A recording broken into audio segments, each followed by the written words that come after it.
Welcome to Daily Life Connection.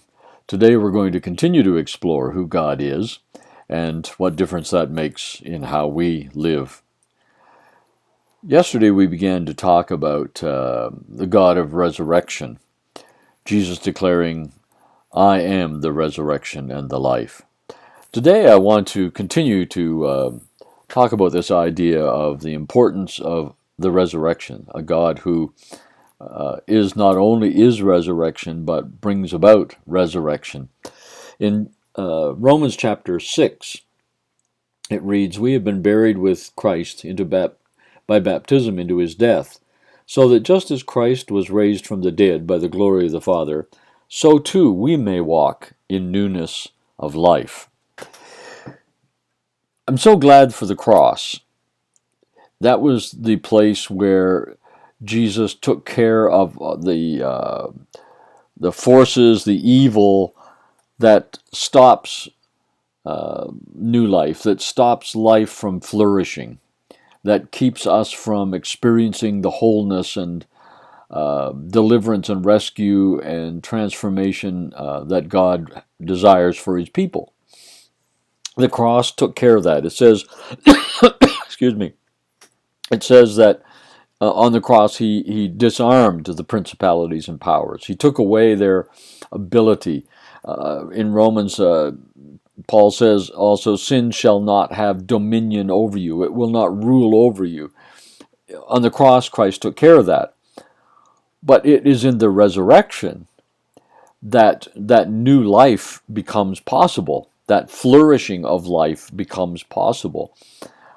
It's sort of like if Christ had died on the cross, he took care of sin and its power and the enemy's power to defeat us and to rule over us and to keep us from flourishing in life.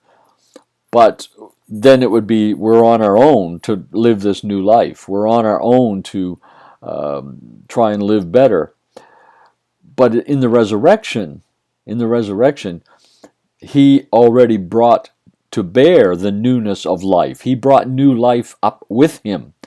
It says we are new creations in Christ, that there's a new way of living has been born, has been raised up in us. Isn't that good news?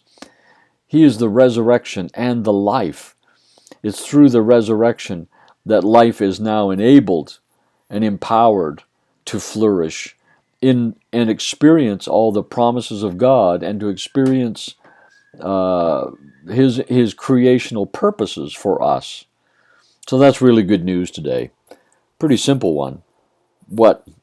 It may be fairly simple, but it's incredibly powerful, isn't it? I am the resurrection and the life, Jesus said. You've been raised up with him, to walk in newness of life, fullness of life, life to the full. You see, that's part of what this resurrection thing is about, isn't it? Is Jesus said, "I've come that you might have life and you might have it to the full." So there was a two-part plan to deal with that. One was, in order to have life to the full, you have to take care of all of the things that keep that from happening, and then you have to initiate all the things that make that happen. And that's what the resurrection does. I'm glad he's a God of resurrection, a God who brings newness of life to us and to all things. All creation entered into that new phase of restoration and life, it tells us. So powerful, wonderful truth. Let's think about that today. He's the God of resurrection, the God who, because he raised Jesus from the dead, raises us up and gives us that new life and enables us to flourish in life. God bless you as you think about this today. We'll talk again tomorrow.